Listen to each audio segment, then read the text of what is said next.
Join me, Zexy Observer, for a reading of the beloved and infamous short story, The Eye of Argon. Written in the 1970s by Jim Tice, this tale of a barbarian named Grignir and his quest for the powerful Eye of Argon has become a cult classic in the science fiction and fantasy community. But it's not beloved for the usual reasons. Rather, its over-the-top language, bizarre plot, and unintentional comedy have made The Eye of Argon a fan favorite. So sit back, relax, and prepare to be transported to a world of sword-wielding barbarians, mystical gemstones, and hilarious writing. This is Lady Hex, as the voice of Carthena. Check me out on Twitch on Lady Hex 3. Chapter 1. The weather-beaten trail wound ahead into the dust-racked climes of the barren land which dominates large portions of the Norgolian Empire.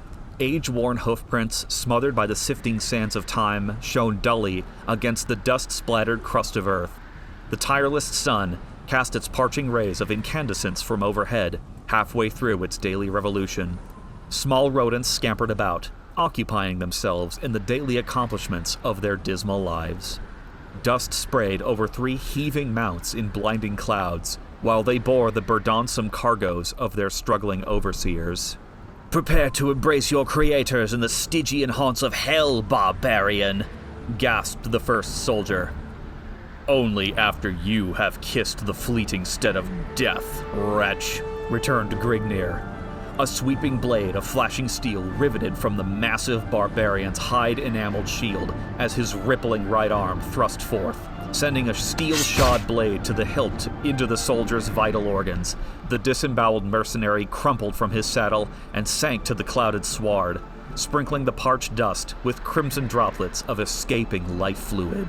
The enthused barbarian swiveled about, his shock of fiery red hair tossing robustly in the humid air currents as he faced the attack of the defeated soldier's fellow in arms. "Damn you, barbarian!" shrieked the soldier as he observed his comrade in death. A gleaming scimitar smote a heavy blow against the renegade's spiked helmet, bringing a heavy cloud over the accordion's misting brain. Shaking off the effects of the pounding blow to his head, Grignir brought down his scarlet-streaked edge against the soldier's crudely forged hauberk, clanging harmlessly to the left side of his opponent. The soldier's stead whinnied as he directed the horse back from the driving blade of the barbarian. Grignir leashed his mount forward as the hoarsely piercing battle cry of his wilderness-bred race resounded from his grinding lungs. A twirling blade bounced harmlessly from the mighty thief's buckler as his rolling right arm cleft upward, sending a foot of blinding steel ripping through the Cimmerian's exposed gullet. A gasping gurgle from the soldier's writhing mouth as he tumbled to the golden sand at his feet and wormed agonizingly in his deathbed. Grignir's emerald-green orbs glared lustfully at the wallowing soldier struggling before his chestnut-swirled mount. His scowling voice reverberated over the dying form in a tone of mocking mirth. "You city-bred dogs should learn not to antagonize your better." Reining his weary mount ahead, Grignir resumed his journey to the Norgolian city of Gorzam, hoping to discover wine, women, and adventure to boil the wild blood coursing through his savage veins. The trek to Gorzam was forced upon Grignir when the soldiers of Krynn were leashed upon him by a faithless concubine he had wooed. His scandalous activities throughout the Cimmerian city had unleashed throngs of havoc and uproar among its refined patricians, leading them to tack a heavy reward over his head. He had barely managed to escape through the back entrance of the inn he had been guzzling in, as a squad of soldiers pounced upon him. After spilling a spout of blood from the leader of the mercenaries as he dismembered one of the officer's arms, he retreated to his mount to make his way towards Gorzam, rumored to contain hordes of plunder and many young wenches for any man who has the backbone to wrest them away. Chapter 2. Arriving after dusk in Gorzam, Grignir descended down a dismal alley. Reining his horse before a beaten tavern, the red-haired giant strode into the dimly lit hostelry, reeking of foul odors and cheap wine. The air was heavy with chalking fumes, spewing from smoldering torches, encased within the den's earthen-packed walls. Tables were clustered with groups of drunken thieves, and cutthroats tossing dice or making love to willing prostitutes. Eyeing a slender female crouched alone at a nearby bench, Grignr advanced, wishing to wholesomely occupy his time. The flickering torches cast weird shafts of luminescence dancing over the half-naked harlot of his choice, her stringy orchid twines of hair swaying gracefully over the lithe, opaque nose as she raised a half-drained mug to her pale red lips. Glancing upward, the alluring complexion noted the stalwart giant as he rapidly approached. A faint glimmer sparked from the pair of deep blue ovals of the amorous female as she motioned toward Grignr, enticing him to join her. The barbarian seated himself upon a stool at the wench's side, exposing his body, naked save for a loincloth, brandishing a long steel broadsword, an iron-spiraled battle helmet, and a thick leather sandals to her unobstructed view. Thou hast need to occupy your time, barbarian, Questioned the female. Only if something worth offering is within my reach, stated Grignr as his hands crept to embrace the tempting female, who welcomed them with open willingness. From where do you come, barbarian, and by what are you called? Gasped the complying wench as Grignr smothered her lips with the blazing touch of his flaming mouth. The engrossed titan ignored the queries of the inquisitive female, pulling her towards him and crushing her sagging nipples to his yearning chest. Without struggle, she gave in, winding her soft arms around the harshly bronzed hide of Grignr corded shoulder blades as his calloused hands caressed her firm, protruding busts. You make love well, wench, admitted Grignr as he reached for the vessel of potent wine his charge had been quaffing. A flying foot caught the mug Grignr had taken hold of, sending its blood-red contents sloshing over a flickering crescent, leashing tongues of bright orange flame to the foot-trodden floor. Remove yourself, sirrah. The wench belongs to me, blabbered a drunken soldier, too far consumed by the influences of his virile brew to take note of the superior size of his adversary. Grignr lithely bounded from the startled female. His face lit up to an ashen-red ferocity, and his eyes locked in a searing feral blaze towards the swaying soldier. To hell with you, braggart! Bellowed the angered accordion as he hefted his finely honed broadsword. The staggering soldier clumsily reached toward the pommel of his dangling sword, but before his hands ever touched the oaken hilt, a silvered flash was slicing the heavy air. The thews of the savage's lashing right arm bulged from the glistening bronzed hide as his blade bit deeply into the soldier's neck, loping off the confused head of his senseless tormentor.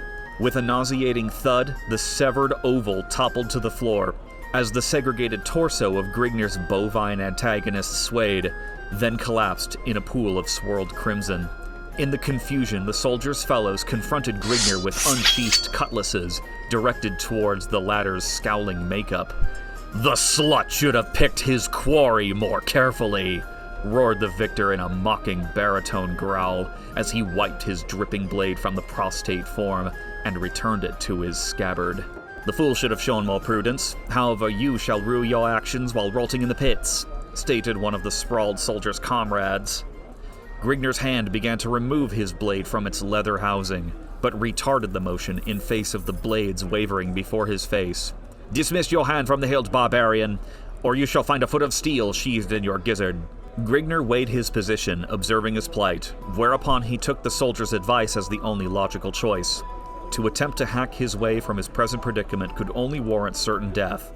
He was of no mind to bring upon his own demise if an alternate path presented itself. The will to necessitate his life forced him to yield to the superior force in hopes of a moment of carlessness later upon the part of his captors in which he could effect a more plausible means of escape.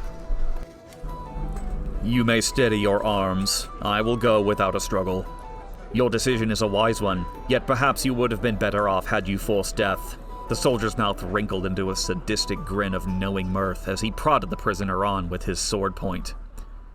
After an indiscriminate period of marching through slinking alleyways and dim moonlighted streets, the procession confronted a massive seraglio. The The palace area was surrounded by an iron grating with a lush garden upon all sides.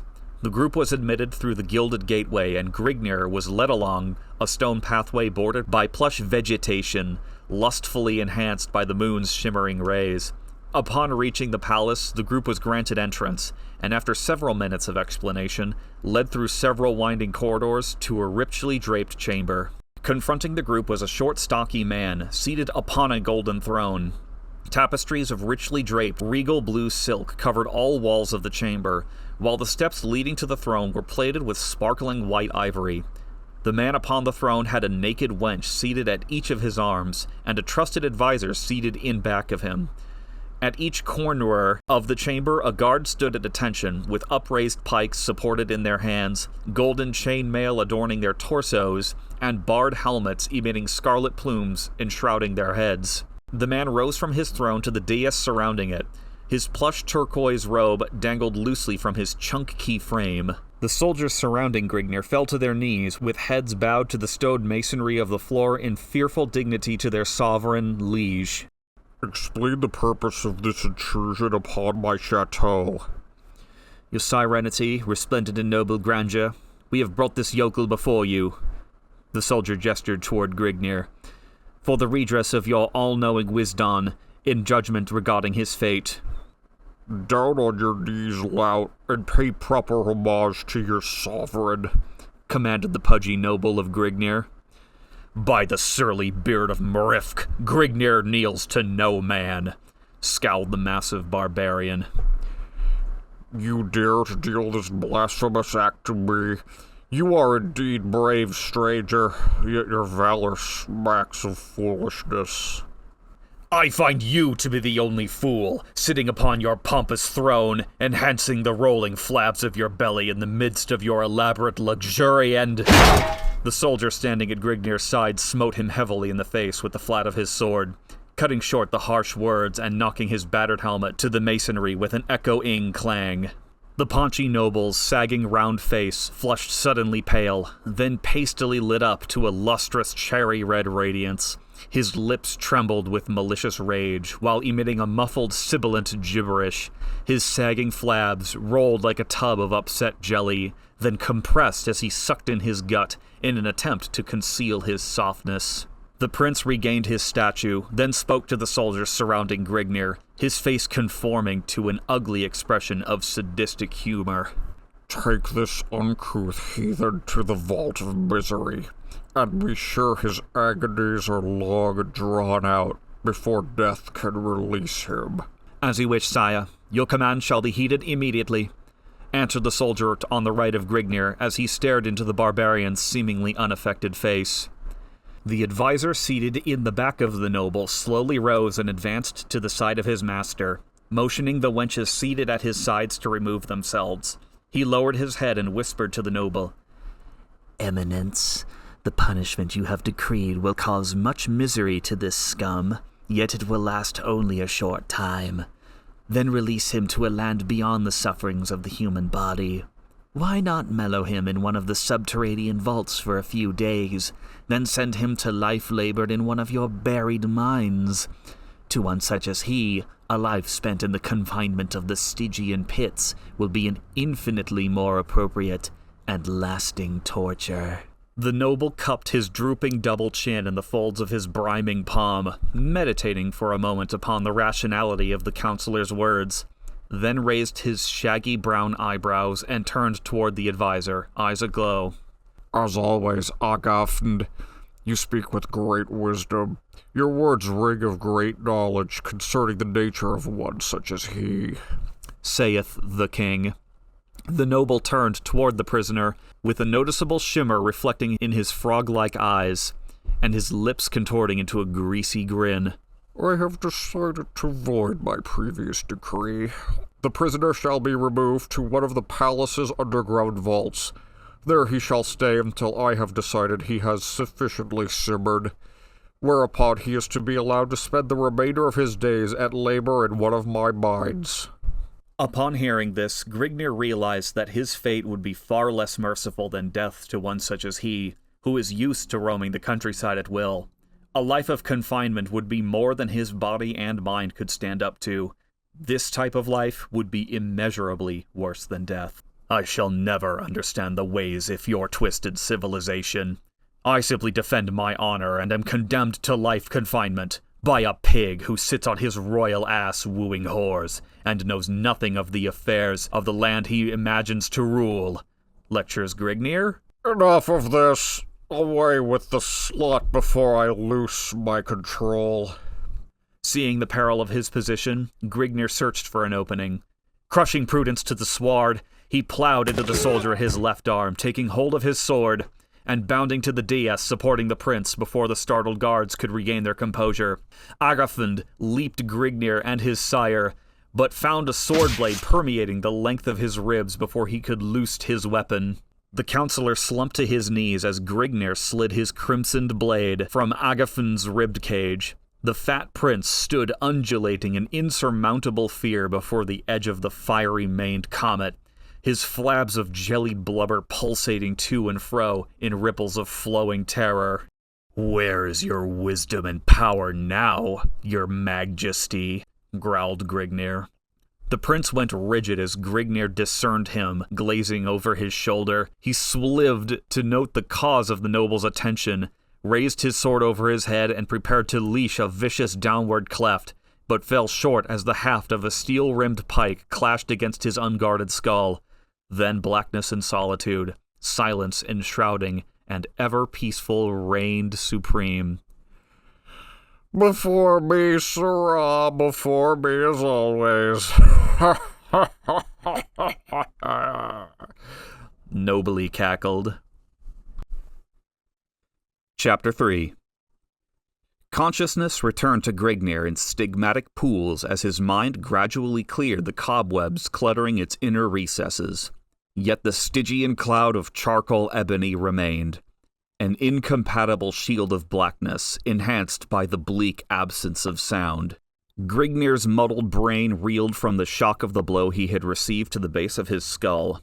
The events leading to his predicament were slow to filter back to him. He dickered with the notion that he was dead and had descended, or sunk, however it may be, to the shadowed land beyond the aperture of the grave, but rejected this hypothesis when his memory sifted back within his grips. This was not the land of the dead. It was something infinitely more precarious than anything the grave could offer. Death promised an infinity of peace, not the finite misery of an inactive life of confined torture. Forever concealed from the life-bearing shafts of the beloved rising sun, the orb that had been before taken for granted, yet now cherished above all else, to be forever refused further glimpses of the snow-capped summits of the lands of his birth, never again to witness the thrill of plundering unexplored lands beyond the crest of a bleeding horizon, and perhaps, worst of all, the denial to ever again encompass the lustful excitement of caressing the naked curves of the body of a trim yound wench. This was indeed one of the buried chasms of hell concealed within the inner depths of the palace's despised interior. A fearful ebony chamber devised to drive to the brinks of insanity the minds of the unfortunately condemned, through the inapt solitude of a limbo of listless, dreary silence. Chapter 3.5. A tightly wrung elliptical circle or torches cast their wavering shafts prancing morbidly over the smooth surface of a rectangular, ridged altar. Expertly chiseled forms of grotesque gargoyles graced the oblique rim protuberating the length of the grim orifice of death, staring forever ahead into nothingness in complete ignorance of the bloody rites enacted in their presence. Brown flaking stains decorated the golden surface of the ridge surrounding the altar, which banked to a small slit at the lower right-hand corner of the altar. The slit stood above a crudely pounded pail, which had several silver meshed chalices hanging at its sides. Dangling at the rim of golden mallet, the handle of which was engraved with images of twisted faces and groved at its far end with slots designed for a snug hand grip. The head of the mallet was slightly larger than a clenched fist and shaped into a smooth oval mass. Encircling the marble altar was a congregation of leering shaman, Eerie chants of a bygone age, originating unknown eons before the memory of man, were being uttered from the buried recesses of the acolyte's deep lings. Orange paint was smeared in generous globules over the tops of the priests' wrinkled, shaven scalps, while golden rings projected from the lobes of their pink ears. Ornate robes of luster purple satin enclosed their bulging torsos, attached around their waists with silvered silk lashes latched with ebony buckles, in the shape of morose, mist-shaped skulls. Dangling around their necks were oval-fashioned medallions, held by thin gold chains, featuring in their centers blood-red rubies, which resembled crimson fetish eyeballs. Cushioning their bare feet were plush red felt slippers with pointed golden spikes projecting from their tips. Situated in front of the altar and directly adjacent to the copper pail was a massive jade idol, a misshaped, hideous bust of the shaman's pagan deity. The shimmering green idol was placed in a sitting posture on an ornately carved golden throne raised upon a round, ivory-plated dais, its bulging arms and webbed hands resting on the padded arms of the seat. Its head was entwined in golden snake-like coils hanging over its oblong ears, which tapered off to thin hollow points. Its nose is a bulging triangular mask, sunken at its sides, with toe-gaping nostrils. Dramatic beneath the nostrils was a twisted, shaggy-lipped mouth, giving the impression of a slobbering, sadistic grimace. At the foot of the heathen deity, a slender, pale-faced female, naked but for a golden jeweled harness enshrouding her huge, outcropping breasts, supporting long silver laces which extended to her thigh, stood before the pearl-white field with noticeable shivers traveling up and down the length of her exquisitely molded body. Her delicate lips trembled beneath soft, narrow hands as she attempted to conceal herself from the piercing stare of the ambivalent idol. Glaring directly down towards her was the stony, cycloptic face of the bloated deity. Gaping from its single oblong socket was scintillating, many-faceted scarlet emerald, a brilliant gem seeming to possess a life all of its own. A priceless gleaming stone capable of domineering the wealth of conquering empires. The Eye of Argon. Chapter 4. All knowledge of measuring time had escaped Grignir. When a person is deprived of the sun, moon, and stars, he loses all conception of time as he had previously understood it. It seemed as if years had passed, if time were being measured by terms of misery and mental anguish. Yet he estimated that his stay had only been a few days in length. He has slept 3 times, and had been fed 5 times since his awakening in the crypt. However, when the actions of the body are restricted, its needs are also affected. The need for nourishment and slumber are directly proportional to the functions the body has performed, meaning that when free and active, Grignir may become hungry every 6 hours, and witness the desire for sleep every 15 hours. Whereas in his present condition, he may encounter the need for food every 10 hours, and the want for rest every 20 hours. All methods he had before depended upon were extinct in the dismal pit. Hence, he may have been in prison for 10 minutes, or 10 years. He did not know, resulting in a disheartened emotion deep within his being. The food, if you can honor the moldering lumps of fetid mush to that extent, was borne to him by 2 guards who opened a portal at the top of his enclosure and shoved it to him in wooden bowls, retrieving the food and water bowels from his previous meal at the same time, after which they threw back the bolts in the iron latch and returned to their other duties. Since deprived of all other means of nourishment, Grignir was impelled to eat the tainted slop in order to ward off the pangs of starvation. As he stuffed it into his mouth with his filthy fingers and struggled to force it down his throat, he imagined it was that which had been spurned by the hounds stationed at the various segments of the palace.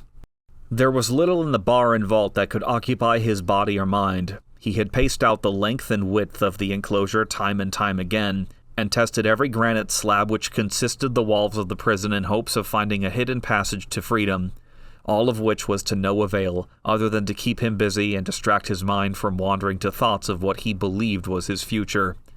He had memorized the number of strides from one end to the other of his cell, and knew the exact number of slabs which made up the bleak dungeon. Numerous schemes were introduced and alternately discarded in turn, as they succored to unravel to him no means of escape which stood the slightest chance of success. Anguish continued to mount as his means of occupation were rapidly exhausted.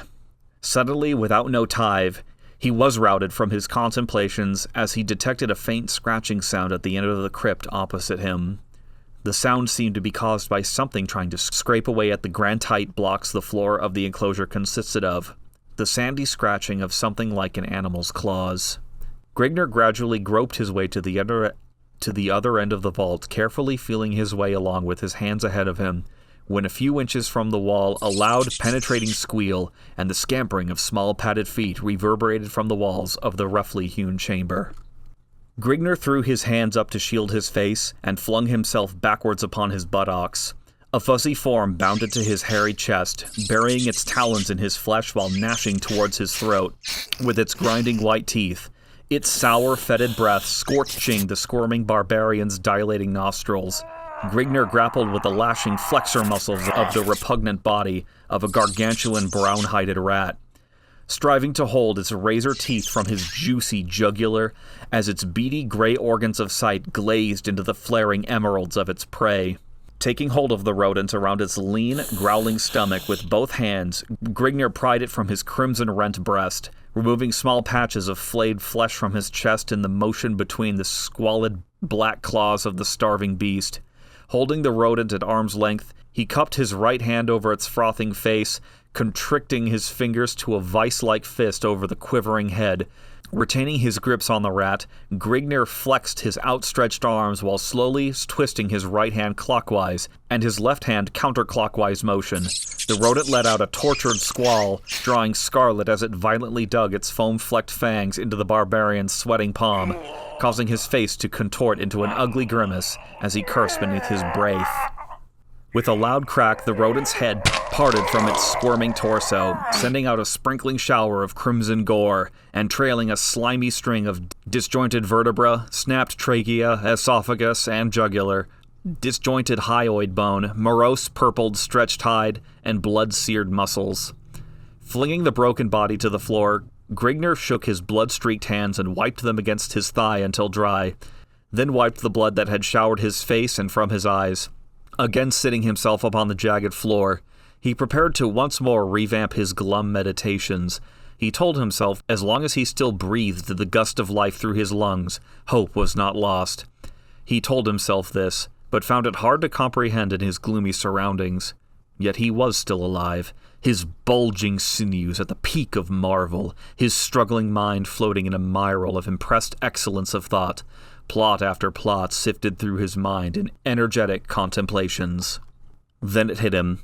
Minutes may have passed in silent thought or days, he could not tell, but he stumbled at last upon a plan that he considered as holding a slight margin of plausibility. He might die in the attempt, but he knew he would not submit without a final bloody struggle. It was not a foolproof plan, yet it built up a store of renewed vortexed energy in his overwrought soul. Though he might perish in the execution of the escape, he would still be escaping the life of infinite torture in store for him. Either way, he would still cheat the gloating prince of the succored revenge his sadistic mind craved so dearly. The guards would soon come to bear him off to the prince's buried mines of dread, giving him the sought-after opportunity to execute his newly formulated plan. Groping his way along the rough floor, Grigner finally found his tool in a pool of congealed gore. The carcass of the decapitated rodent, the tool that the very filth he had been sentenced to spawned. When the time came for action, he would have to be prepared, so he set himself to rending the sticky hulk in grim silence, searching by the touch of his fingertips for the lever to freedom. Chapter 5. "Up to the altar, and be done with it, wench," ordered a fidgeting shaman as he gave the female a grim stare accompanied by the wrinkling of his lips to a mirthful grin of delight. The girl burst into a slow, steady whimper, stooping shakily to her knees and cringing woefully from the priest with both arms wound snake-like around the bulging jade shin rising before her scantily attired figure. Her face was redly inflamed from the salty flow of tears spouting from her glassy, dilated eyeballs. With short, heavy footfalls, the priest approached the female, his piercing stare never wavering from her quivering young countenance. Halting before the terrified girl, he projected his arm outward and motioned her to rise with an upward movement of his hand. The girl's whimpering increased slightly, and she sunk closer to the floor rather than arising. The flickering torches outlined her trim build with a weird, ornate glow as it cast a ghostly shadow dancing in horrid waves of splendor over smoothly worn whiteness of the marble-hewn altar. The shaman's lips curled back farther, exposing a set of blackened, decaying molars which transformed his slovenly grin into a wide, greasy arc of sadistic mirth and alternately interposed into the female a strong sensation of stomach-curdling nausea. "Have it as you will, female," gloated the enhanced priest as he bent over at the waist, projecting his ape-like arms forward and clasped the female's slender arms with his hairy round fists.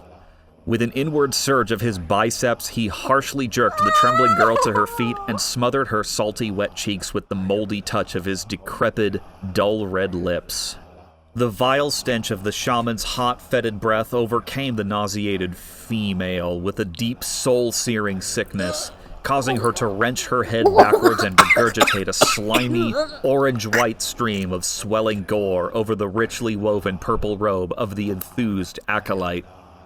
The priest's lips trembled with a malicious rage as he removed his callous paws from the girl's arms and replaced them with tightly around her undulating neck, shaking her violently to and fro. The girl gasped a tortured groan from her clamped lungs, her sea-blue eyes bulging forth from damp sockets. Cocking her right foot backwards, she leashed it desperately outwards with the strength of a demon possessed, lodging her sandaled foot squarely between the shaman's testicles. The startled priest released his crushing grip, crimping his body over at the waist, overlooking his recessed belly, wide open in a deep chasm. His face flushed to a rose-red shade of crimson, eyelids fluttering wide with eyeballs protruding blindly outwards from their sockets to their utmost perimeters, while his lips quivered wildly about, allowing an agonized wallow to gust forth as his breath billowed from burning lungs. His hands reached out, clutching his urinary gland, as his knees wobbled rapidly about for a few seconds and then buckled, causing the ruptured shaman to collapse in an egg-huddled mass to the granite pavement, rolling helplessly about in his agony. The pathetic screeches of the shaman groveling in dejected misery upon the hand-hewn granite-laid pavement, worn smooth by countless hours of arduous sweat and toil. A welt of ichor oozing through his clenched hands attracted the perturbed attention of his comrades from their fetid ulations. The actions of this rebellious wench bespoke the credence of an unheard-of sacrilege. Never before, in a lost maze of untold eons, had a chosen one dared to demonstrate such blasphemy in the face of the cult's idolic deity. The girl cowered in unreasoning terror, helpless in the face of the emblazoned acolyte's rage, her orchid tousled face smothered betwixt her bulging bosom as she shut her curled lash tightly, hoping to open them and find herself awakening from a morbid nightmare. Yet the hand of destiny decreed her no such mercy. The antagonized pack of leering shaman converged tensely upon her prostrate form, were entangled all too lividly in the grim web of reality. Shuddering from the clammy touch of the shaman as they grappled with her supple form, hands wrenching at her slender arms and legs in all directions, her bare body being molested in the midst of a labyrinth of orange smudges, purpled satin, and mangled skulls. Shadowed in an eerie crimson glow, her confused head reeled and then clouded in a mist of enshrouding ebony as she lapsed beneath the protective sheet of unconsciousness to a land peach and resign. Chapter 6. "Take hold of this rope," said the first soldier, "and climb out of your pit, slut. Your presence is requested in a far deeper hellhole." Grigner slipped his right hand to his thigh, concealing a small opaque object beneath the folds of the G-string wrapped around his waist. Brine wells swelled in Grigner's cold, jade-squinting eyes, which, grown accustomed to the gloom of the Stygian pools of ebony engulfing him, were bedazzled and blinded by the flickering radiance cast forth by the second soldier's resin torch. Tightly gripped in the second soldier's right hand, opposite the intermittent torch, was a large double-edged axe. a long leather wound oaken handle transfixing the center of the weapon's iron head. Adorning the torsos of both of these sentries were thin yet sturdy hauberks, the breastplates of which were woven of tightly hemmed twines of reinforced silver braiding. Cupping the soldiers' feet were thick leather sandals, wound about their shins to 2 inches below the knees. Wrapped about their waists were wide satin girdles with slender-bladed poniards dangling loosely from them, the hilts of which featured scarlet-encrusted gems.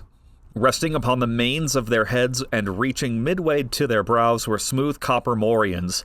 Spiraling the lower portion of the helmet were short, up-curved silver spikes, while a golden hump spired from the top of each bassinet. Beneath their chins, wound around their necks, and draping their clad shoulders dangled regal purple satin cloaks, which flowed midway to the soldiers' feet. Hand over hand, feet braced against the dank walls of the enclosure, huge Grignr ascended from the moldering depths of the forlorn abyss. His swelled limbs, stiff due to the boredom of a timeless inactivity, compounded by the musty atmosphere of a jagged granite protuberant against his body, craved for action. The opportunity now presenting itself served the purpose of oiling his rusty joints and honing his dulled senses. He braced himself, facing the second soldier. The sentry's stature was wildly exaggerated in the glare of the flickering crescent cuppix in his right fist. His eyes were wide open in a slightly slanted, owlish gaze, enhanced in their sinister intensity by the hawkbill curve of his nose and pale yellow peak of his cheeks. "Place your hands behind your back," said the second soldier as he raised his axe over his right shoulder blade and cast it in a wavering glance. "We must bind your wrists to parry any attempts at escape. Be sure to make the knot a stout one, Broig. We wouldn't want our guests to take leave of our guidance." Broig grasped Grignr's left wrist and reached for the barbarian's right wrist.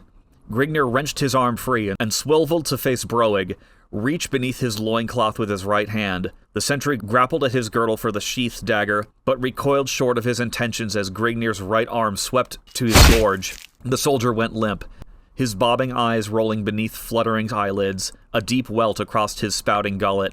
Without lingering to observe the result of his efforts, Grignr dropped to his knees. The second soldier's axe cleft over Grignr's head in a bulls of silvered ferocity, severing several scarlet locks from his scalp. Coming to rest in his fellowed stomach, the iron head crashed through the mail and flesh with splintering force, spilling a pool of crimsoned entrails over the granite paving. Before the sentry could wrench his axe free from his comrade's carcass, he found Grignr's massive hands clasped about his throat, choking the life from his clamped lungs. With a zealous grunt, the accordion flexed his mighty corded biceps, forcing the grim-faced soldier to one knee. The sentry plunged his right fist into Grignr's face, digging his grimy nails into the barbarian's flesh. Ejaculating a curse through rasping teeth, Grignr surged the bulk of his weight forward, bowling the besieged soldier over upon his back. The sentry's arms collapsed to his thigh, shuddering convulsively, his bulging eyes staring blindly from a bloated, cherry-red face.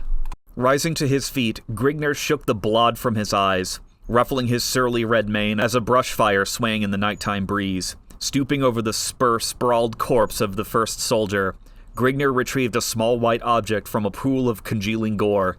Snorting a gusty billow of mirth, he once more concealed the tiny object beneath his loincloth. The tediously honed pelvis bone of the broken rodent. Returning his attention toward the second soldier, Grignr turned to the task of attiring his limbs. To move about freely through the dim recesses of the castle would require the grotesque garb of its soldiery. Utilizing the silence and stealth acquired in the untamed climbs of his childhood, Grignr slinked through the twisting corridors and winding stairways, lighting his way with the confiscated torch of his dispatched guardian. Knowing where his steps were leading to, Grignr meandered aimlessly in search of an exit from the chateau's dim confines. The wild blood coursing through his veins yearned for the undefiled freedom of the livid wilderness lands. Coming upon a fork in the passage, he shrieked. Voices accompanied by clinking footfalls discerned to his sensitive ears from the left corridor. Wishing to avoid contact, Grignr veered to the right passageway. If quested as to the purpose of his presence, his barbarous accent would reveal his identity, being that his attire was not that of the castle's mercenary troops. In grim silence, Grignr treaded down the dingily lit corridor, a stalking panther creeping warily along padded feet. After an interminable period of wandering through the dull corridors, no gaps to break the monotony of the cold gray walls, Grignr espied a small winding stairway. Descending the flight of arced granite slabs to their posterior, Grigner was confronted by a short hallway, leading to a tall arched wooden doorway. Halting before the teeming portal, Grigner rests his shaggy head sideways against the barrier. Detecting no sounds from within, he grasped the looped metal handle of the door, his arms surging with a tremendous effort of bulging muscles, yet the door would not budge. Retrieving his axe from where he had sheathed it beneath his girdle, he hefted it in his mighty hands with an appraised grunt, and wedging one of the blackened edges into the crack between the portal and its iron-rimed sill, bracing his sandaled right foot against the roughly hewn wall, teeth tightly clenched, Grigner apelevered the oaken haft, employing it as a lever whereby to pry open the barrier, the leather-wound hilt bending to its utmost limits of endurance. The massive portal swung open with a grating of snapped latch and rusty iron hinges. Glancing about the dust-swirled room in the gloomily dancing glare of his flickering cresset, Grigner eyed evidences of the enclosure being nothing more than a forgotten storeroom. Miscellaneous articles required for the maintenance of a castle were piled in disorganized heaps at infrequent intervals toward the wall opposite of the barbarian's piercing stare. Utilizing long, bounding strides, Grigner paced his way over to the mounds of supplies to discover if any articles of value were contained within their midst. Detecting a faint clinking sound, Grigner sprawled to his left side with the speed of a striking cobra. Landing harshly upon his back, torch and axe loudly clattering to the floor in a morass of sparks and flame, the elm-woven board leaped from a collapsed flooring, clashing against the jagged flooring and spewing a shower of orange and yellow sparks over Grigner's startled face. Rising uneasily to his feet, the half-stunned accordion glared down at the gruesome arm of death he had unwittingly sprung. Mrifk! If not for his keen auditory organs and lightning-steeled reflexes, Grigner would have been groping through the shadowed hell pits of the Grim Reaper. He had unknowingly stumbled upon an ancient, long-forgotten booby trap, a mistake which would have stunted the perusal of longevity of one less agile. A mechanism, similar in type to that of a miniature catapult, was concealed beneath two collapsible sections of granite flooring. The arm of the device was 4 feet long, boasting razor-like cleats at regular intervals along its face, with which it was to skewer the luckless body of its would-be victim. Grigner had stepped upon a concealed catch which released a small metal latch beneath the 2 granite sections, causing them to fall inward and thereby loose the spiked arm of death they precariously held in. Partially out of curiosity, and partially out of an inordinate fear of becoming a pincushion for a possible second trap, Grigner plunged his torch into the exposed gap in the floor. The floor of a second chamber stood out 7 feet below the glare. Tossing his torch through the aperture, Grigner grasped the side of an adjoining tile, dropping down. Glancing about the room, Grigner discovered that he had descended into the palace's mausoleum. Rectangular stone crypts cluttered the floor at evenly placed intervals. The tops of the enclosures were plated in thick layers of virgin gold, while the sides were plated in white ivory, at one time sparkling, but now grown dingy through the passage of the rays of all-encompassing Mother Time. Featured at the head of each sarcophagus in tarnished silver was an expugnatively carved likeness of its rotting inhabitant. A dingy atmosphere pervaded the air of the chamber, which sealed in the enclosure for an unknown period of time had grown thick and stale. Intermingling with the curdled currents was the repugnant stench of slowly moldering flesh, creeping ever slowly but surely through the minute cracks in the numerous vaults. Due to the embalming of the bodies, their flesh decayed at a much slower rate than is normal, though the nauseous odor was nonetheless repellent. Towering over Grigner's head was the trap he released. The mechanism of the miniaturized catapult was cluttered with mildew and cobwebs. Notwithstanding these relics of antiquity, its efficiency remained unimpinged. To the right of the trap wound a short stairway through a recess in the ceiling, a concealed entrance leading to the mausoleum for which the catapult had obviously been erected as a silent, relentless guardian. Climbing up the side of the device, Grigner set to the task of resetting its mechanism. In the event that a search was organized, it would prove well to leave no evidence of his presence open to wandering eyes. Besides, it might even serve to dwindle the size of an opposing force. Descending from his perch, Grigner was startled by a faintly muffled scream of horrified desperation. His hair prickled yawkishly in disorganized clumps along his scalp, as a cold danced along the length of his spinal column. No moral/mortal barrier, human or otherwise, was capable of arousing the numbing sensation of fear inside of Grigner's smoldering soul. However, he was overwrought by the forces of the barbarian's instinctive fear of the supernatural. His mighty thews had always served to adequately conquer any tangible foe. But the intangible was something distant and terrible. Dim, horrifying tales passed by word of mouth over glimmering campfires, and skins of wine had more than once served the purpose of chilling the marrowed core of his sturdy-limbed bones. Yet the scream contained a strangely human quality, unlike that which Grignr imagined would come from the lungs of a demon or spirit, making Grignr take short, nervous strides, advancing to the sarcophagus from which the sound was issuing. Clenching his teeth in an attempt to steel his jangled nerves, Grignr slid the engraved slab from the vault with a sharp rasp of grinding stone. Another long-drawn cry of terror-infested anguish met the barbarian, scoring like the shrill piping of a demented banshee, piercing the inner fibers of his superstitious brain with primitive dread and awe. Stooping over to espy the tomb's contents, the glittering accordion's nostrils were singed by the scorching aroma of a moldering corpse, long shut up and fermenting the same putrid scent which permeated the entire chamber, though multiplied to a much more concentrated dosage. The shriveled, leathery packet of crumbling bones and dried, flacking flesh offered no resistance, but remained in a fixed position of perpetual vigilance, watching over its dim abode from hollow, gaping sockets. The tortured cries were not coming from the tomb, but from some hidden depth below. Pulling the reeking corpse from his resting place, Grignr tossed it to the floor in a broken, mangled heap. Upon one side of the crypt's bottom was attached a series of tiny hinges, while running parallel along the opposite side of a convex railing-like protuberance, laid so as to appear as part of the interior surface of the sarcophagus. Raising the slab along its bronze hinges, long removed from the gaze of human eyes, Grignr perceived a scene which caused his blood to smolder, not unlike bubbling, molten lava. Directly below him, a whimpering female lay stretched upon a smooth-surfaced marble altar. A pack of glossy-faced shaman clustered around her in a tight circular formation. Crouched over the girl was a tall, pot-bellied priest, his face dominated by a disgusting, open-mouthed grimace of sadistic glee. Suspended from the acolyte's clenched right hand was a carven oval-faced mallet, which he waved menacingly over the girl's shadowed face, an incoherent gibberish flowing from his grinning, thick-lipped mouth. In the face of the amorphous, broad-breasted female, stretched out alluringly before his gaping eyes, the universal whim of nature filing a plea of despair inside his white-hot soul, Grignr acted in the only manner he could perceive. Giving vent to a hoarse, throat-rending battle cry, Grignr plunged into the midst of the startled shaman, torch simmering in his left hand and axe twirling in his right hand. A gaunt, skull-faced priest standing at the far side of the altar clutched desperately at his throat, coughing furiously in an attempt to catch his breath.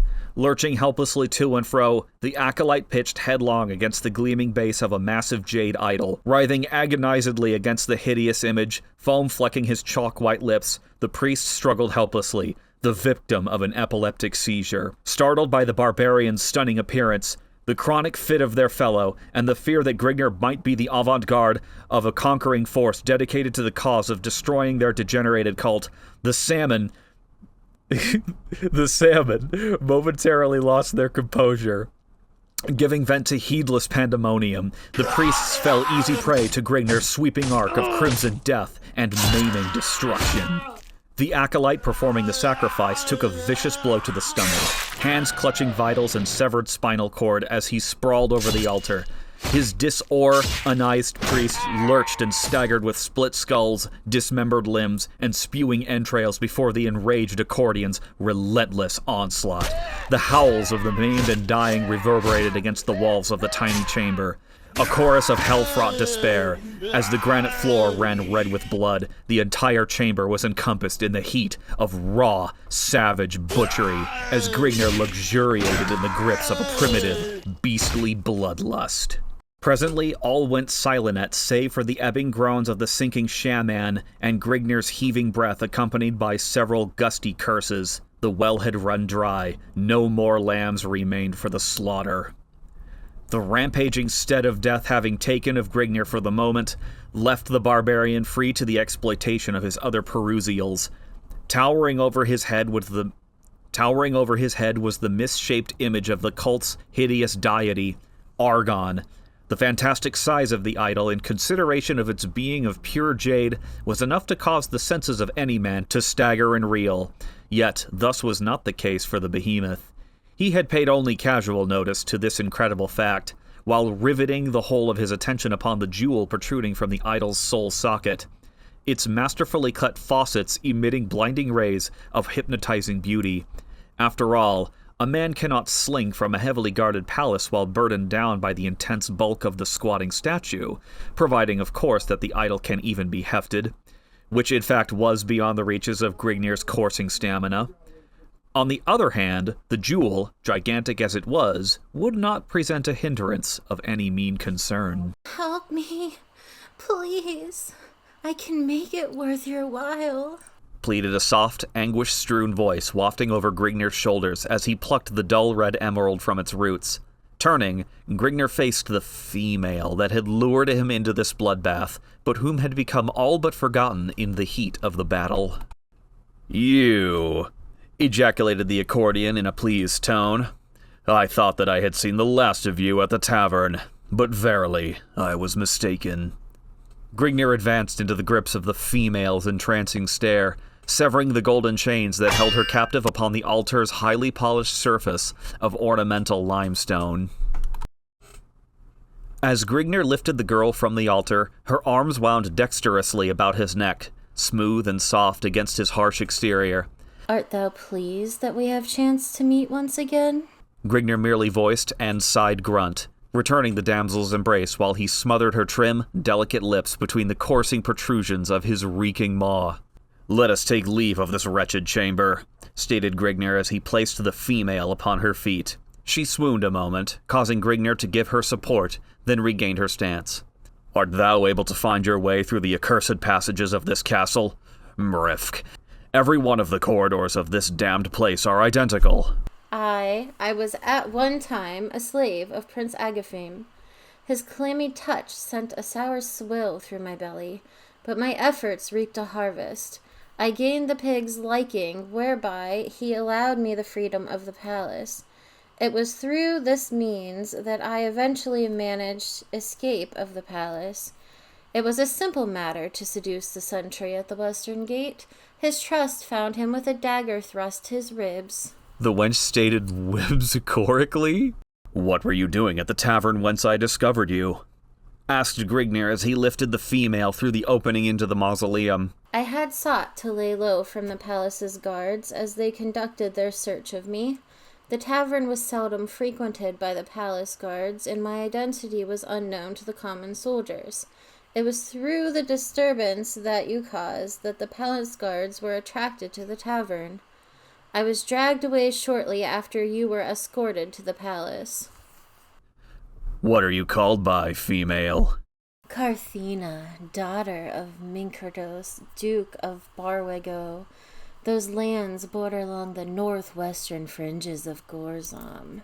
I was paid as homage to Agaphim upon his 38th year. Husked the femme. "And I am called a barbarian," grunted Grignir in a disgusted tone. Aye, the way of our civilization are in many ways warped and distorted, but what is your calling? She queried, bustily. "Grignir of Accordia." I have heard vaguely of Accordia. It is in a hill country to the far east of the Norgorlian Empire. I have also heard of Agaphim, curse your land, more than once, when his troop were routed in the unaccustomed mountains and gorges. Saith she. "Aye, my people are not tarnished by petty luxuries and baubles. They remain fierce and unconquerable in their native climes." After reaching the hidden panel at the head of the stairway, Grignir was at a loss in regard to its operation. His fiercest heaves were as pebbles against burnished armor. Carthena depressed a small symbol included within the elaborate design upon the panel where open, it slowly slid into a cleft in the wall. "How did you come to be the victim of those crazed shaman?" quested Grignir as he escorted Carthena through the piles of rummage to the left side of the trap. By Agaphim's orders, I was thrust into a secluded cell to await his passing of sentence.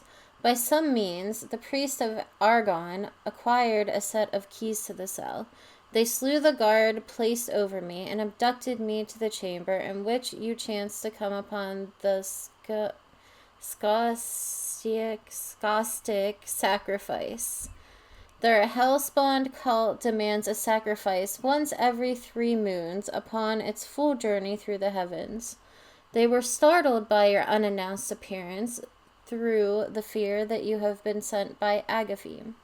The prince would surely have submitted them to the most ghastly of tortures if he had ever discovered their unfaithfulness to Sargon, his bastard deity. Many of the partakers of the ritual were high nobles and high trustees of the inner palace. Agaphim's pitiless wrath would have been unparalleled. "They have no more to fear of Agaphim now," bellowed Grignir in a deep, mirthful tone, a gleeful smirk upon his face. "I have seen that they were delivered from his vengeance." Engrossed by Carthena's graceful stride and conversation, Grignir failed to take note of the footfalls rapidly approaching behind him. As he swung aside the arched portal linking the chamber with the corridors beyond, a maddened, blood-lusting screech reverberated from his eardrums. Seemingly utilizing the speed of thought, Grignir swiveled to face his unknown foe.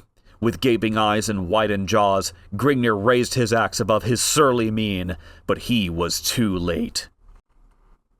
Chapter 7. With wobbling knees and swimming head, the priest that had lapsed into an epileptic seizure rose unsteadily to his feet. While enacting his chalking fit in writhing agony, the shaman was overlooked by Grignir. The barbarian had mistaken the seizure for the death throes of the acolyte, allowing the priest to avoid his stinging blade. The sight that met the priest's inflamed eyes nearly served to sprawl him upon the floor once more. The sacrificial sat at grim, blood-splattered silence all around him, broken only by the occasional yelps and howls of his maimed and butchered fellows.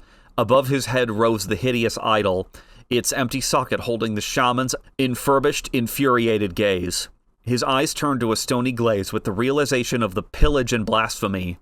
Due to his high susceptibility following the seizure, the priest was transformed into a raving maniac bent solely upon wreaking vengeance. With lips curled and quivering, a crust of foam dripping from them, the acolyte drew a long, wicked-looking jewel-hilted scimitar from his silver girdle and fled through the aperture in the ceiling, uttering a faintly perceptible ceremonial gibberish. Chapter 7. And a half. A sweeping scimitar swung toward Grignir's head in a shadowed blur of motion. With axe raised over his head, Grignir prepared to parry the blow, while gaping wide-eyed in open-mouthed perplexity. Suddenly, a sharp snap resounded behind the frothing shaman. The scimitar, halfway through its fatal sweep, dropped from a quivering, nerveless hand, clattering harmlessly to the Stone Age. Cutting his screech short with a bubbling, red-mouthed gurgle, the lacerated acolyte staggered under the pressure of the released springboard. After a moment of hopeless struggling, the shaman buckled, sprawling face down in a widening pool of blood and entrails, his regal purple robe blending enhancingly with the swirling streams of crimson. "Mrefk, I thought I had killed the last of those dogs." Nay, Grignir, you doubtless grew careless while giving your vent to your lusts, but let us not tarry any long lest we overtax the fates. The paths leading to freedom will soon be barred. The wretch's cries must certainly have attracted unwanted attention. The wench mused. "By what directions shall we pursue our flight?" Up that stair and down the corridor, a short distance to the concealed entrance to a tunnel seldom used by others than the prince, and known to few others save the palace's royalty. It is used mainly by the prince when he wishes to take leave of the palace in secret. It is not always in the prince's best interest to leave his chateau in public view. Even while under heavy guard, he is often assaulted by hurling stones and rotting fruits. Commoners have little love for him. Lectured the Nera lady. "It is amazing that they would ever have left a pig like him to become their ruler. I should imagine that his people would rise up and crucify him like the dog he is." Alas, Grignir, it is not as simple as that. His soldiers are well paid by him. So long as he keeps their wages up, they will carry out his damned wished. The crude implements of the common folk, would never stand up under an onslaught of forged blades and protective armor. They would be going to their own slaughter, stated Carthena to a confused but angered Grignir as they topped the stairway. Yet, how can they bear to live under such oppression?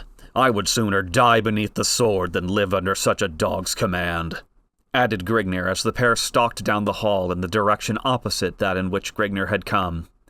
But all men are not of the same mold that you are born of. They choose to live as they are so as to save their filthy necks from the chopping block, returned Carthena in a disgusted tone, as she cast an appized glance toward the stalwart figure at her side, whose left arm was wound dexterously about her slim waist, his slowly waning torch casting their images in intermingling wisps as it dangled from his left hand. Presently Carthena came upon the panel, concealed amongst the other granite slabs and discernible only by the burned-out cresset above it. As I push the cresset aside, push the panel inwards. Katharina motioned to the panel she was referring to and twisted the cresset in a counterclockwise motion. Grignir braced his right shoulder against the walling, concentrating the force of his bulk against it. The slab gradually slung inward with a slight grating sound. Carthena stooped beneath Grignir's corded arms and crawled upon all fours into the passage beyond. Grignir followed after, easing the slab back into place. Winding before the pair was a dark, musty tunnel, exhibiting tangled spiderwebs from its ceiling to wall and an oozing, sickly slime running lazily upon its floor. Hanging from the chipped wall upon Grignir's right side was a half-mouldered corpse, its gray flacking arms held in place by rusted iron manacles. Carthena flinched back into Grignir's arms at sight of the leering set in an ugly, disordered grimace, staring horribly at her from hollow gaping sockets. This alcove must also be used by Agafim as a torture chamber. I wonder how many of his enemies have disappeared into these haunts, never to be heard from again, pondered the hulking brute. Let us flee before we are also caught with Agafim's ghastly clutches. The exit from this tunnel cannot be very far from here, said Carthena with a slight sob to her voice as she sagged in Grignir's encompassing embrace. Aye, it will be best to be finished with this corridor as soon as it is possible. But why do you flinch from the sight of death so?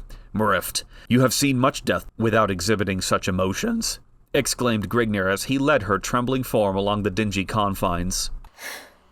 The man hanging from the wall was Dorianta. He was committed the folly of showing affections for me in front of Agafim. He never meant any harm by his actions.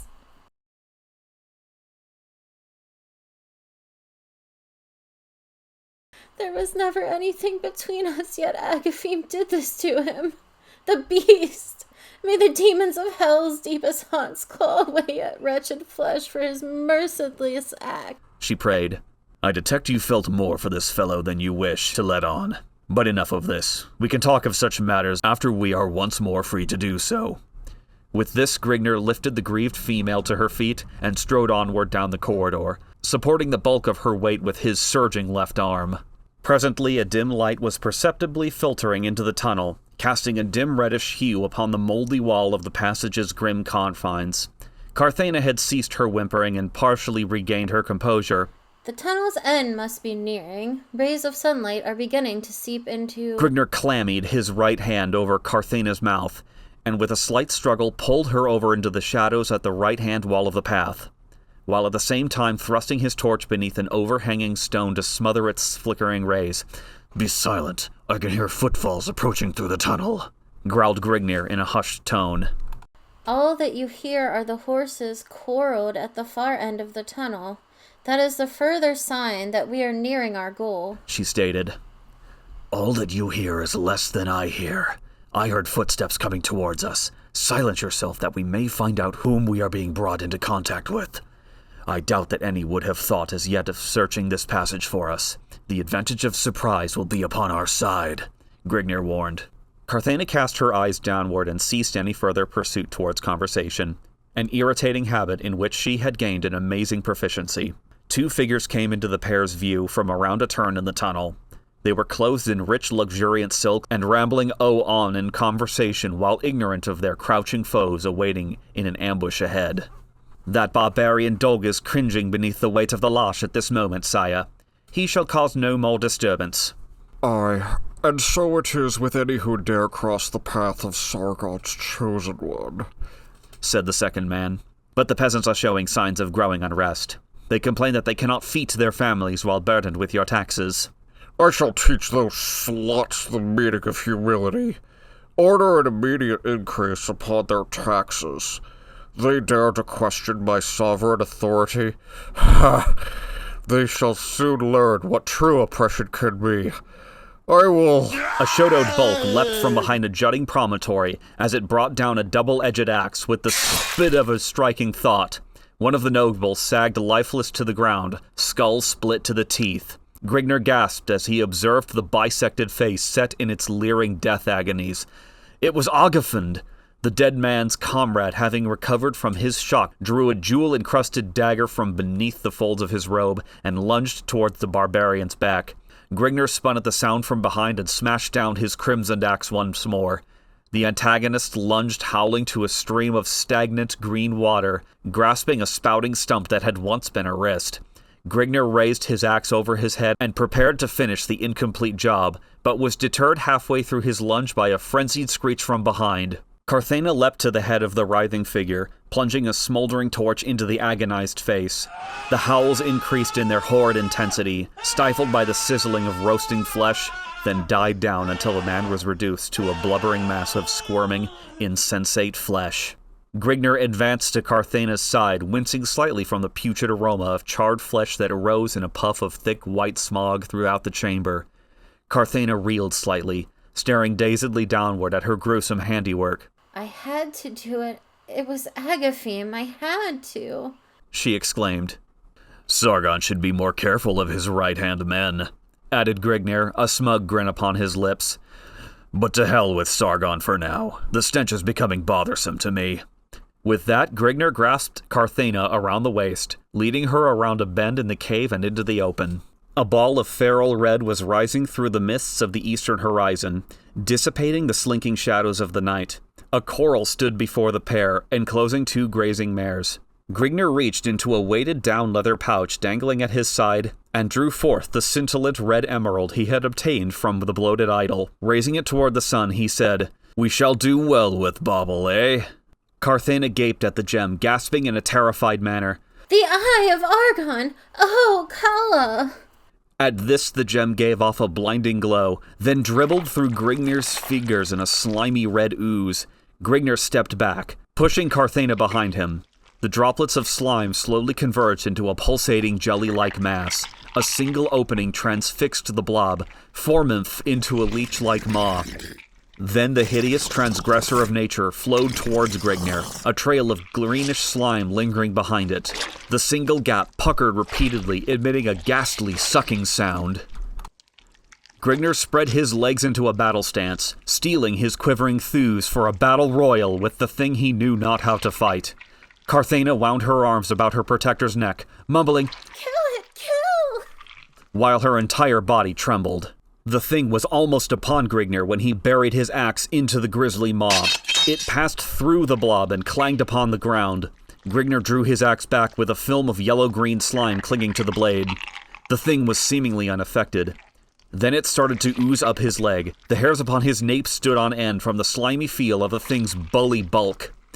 The naughty sucking became louder, and Grigner felt the blood being drawn from his body. With each hiss of the hideous pucker, the thing increased in size.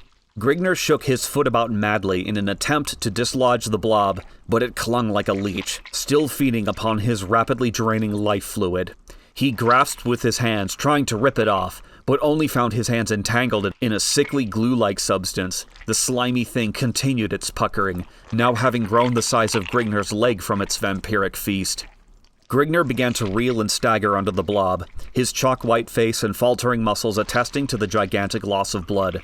Carthena slipped from Grigner in a death-like faint, a morrow-chilling scream upon her red rubbish lips. In final desperation, Grigner grasped the smoldering torch upon the ground and plunged it into the reeking maw of the travesty. A shudder passed through the thing. Grigner felt the blackness closing upon his eyes, but held on with the last ebb of his rapidly waning vitality. He could feel its grip lessening as a hideous gurgling sound erupted from the writhing maw. The jelly-like mass began to bubble like a vat of boiling tar as quivers passed up and down its entire form. The Lost Ending. With a sloshing plop, the thing fell to the ground, evaporating in a thick scarlet cloud until it reattained its original size. It remained thus for a moment as the puckered maw took the shape of a protruding red eyeball, the pupil of which seemed to unravel before it the tale of creation, how a shapeless mass slithered from the quagmires of the stigmatic pool of time, only to degenerate into a leprosy of avaricious lust. In that fleeting moment, the grim mystery of life was revealed before Grignir's ensnared gaze. The eyeball's glare turned into a sudden plea of mercy, a plea for the whole of humanity. Then the blob began to quiver with violent convulsions. The eyeball shattered into 1,000 tiny fragments and evaporated in a curling wisp of scarlet mist. The very ground before the thing began to vibrate and swallow it up with a belch. The thing was gone forever. All that remained was a dark red blotch upon the face of the earth, blotching things up. Shaking his head, his shaggy mane to clear the jumbled fragments of his mind, Grignir tossed the limp female over his shoulder, mounting one of the disgruntled mares and leading the other. The weary, scarred barbarian truded slowly off into the horizon to become a tiny pinpoint in a filtered field of swirling blue mists, leaving the nobles, soldiers, and peasants to replace the missing monarch. Long live the king! By Jim Tice, winner of the J.T. Rikosh Award for Excellence. And that concludes the epic tale of the Eye of Argon. If you're still here, thank you so much for listening all the way to the end.